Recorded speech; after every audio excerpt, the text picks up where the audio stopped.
O PT inventou que o Tancredo não queria propriamente a eleição direta. Ele queria? Ele queria, sim. Ele queria.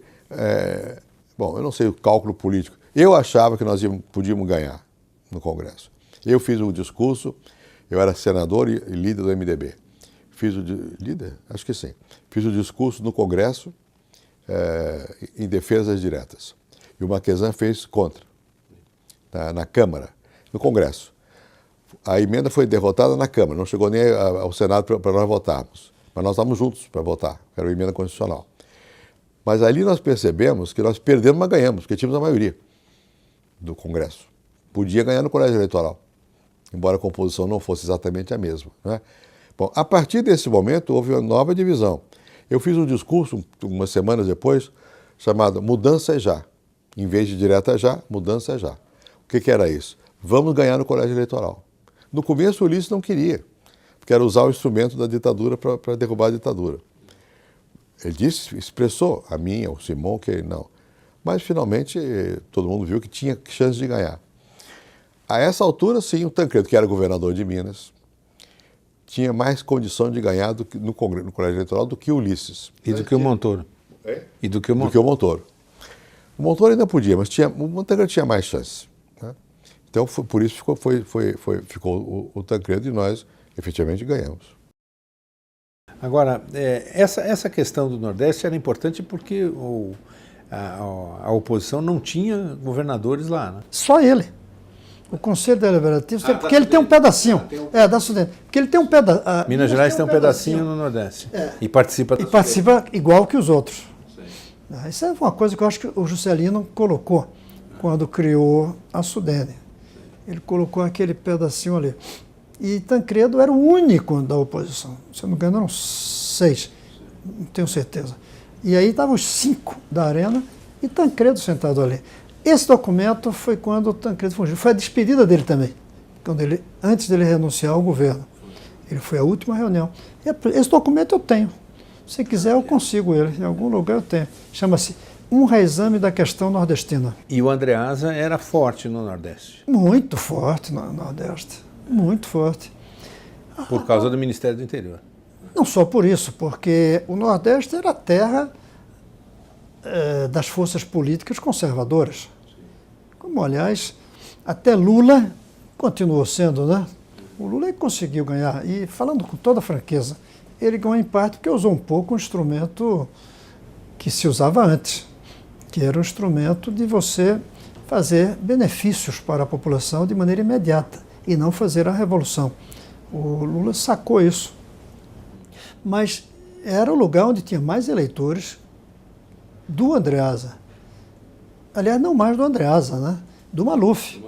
Porque o Andreasa disputou na convenção e perdeu.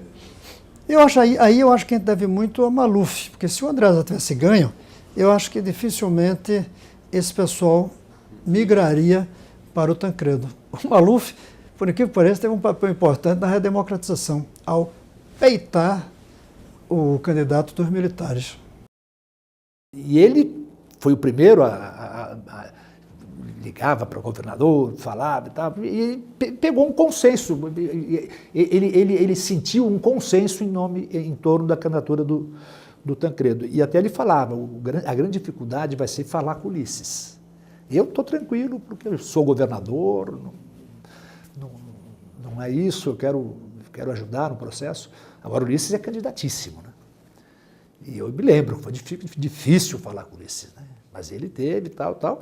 E no fundo foi difícil, mas passou e não houve nenhum problema, não houve briga, não houve um contra o outro, né? Houve um consenso em torno do Tancredo, eu me lembro. Até nesse dia o Montoro chamou o Guzmão, que era o chefe da Casa Civil, Roberto Guzmão, e falou, pega o avião, por favor, vai para Minas, avisa e começa a costurar com o Tancredo que ele é o candidato. E vai ser candidato se a emenda passar, como vai ser candidato se a emenda não passar. E a força dele ganhou mais valor quando a emenda não passou. Porque no colégio eleitoral, evidentemente que ele tinha mais, né, mineiramente, ele tinha uma possibilidade de ter mais sucesso. No comício tinha muita bandeira vermelha do PCdoB e isso assustou algumas pessoas. Olha, eu fui ao comício, ou então eu vi fotografias, mas por que tanta bandeira vermelha? Né? Aí eu e o Fernando Henrique convidamos a alta direção do PCdoB para ir lá na Assembleia, ter uma conversa com eles. Disse, olha, é claro que vocês estão apoiando e esse apoio é muito necessário e bem-vindo.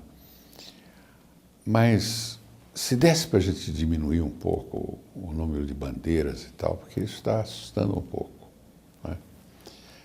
E nesse momento a gente tem que ser dialético, quer dizer, a gente tem que fazer coisas que redundem no êxito, no resultado,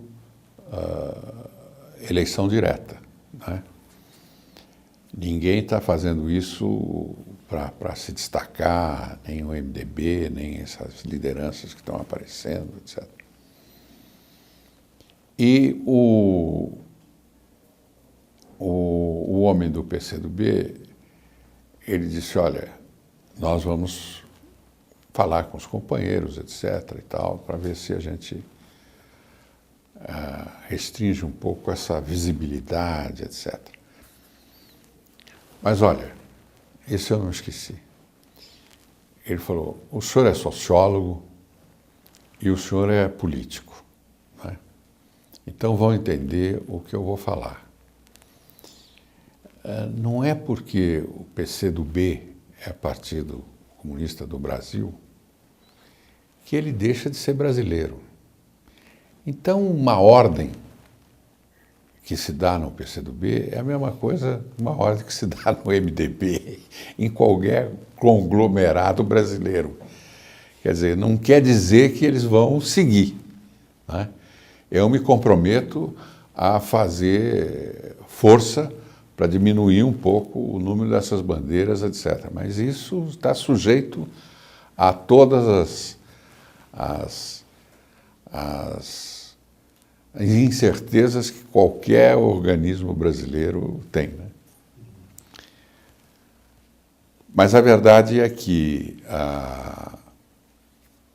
não houve, Marcum, seja nos comícios subsequentes, nós tivemos essa conversa um pouco antes do comício do Anhangabaú.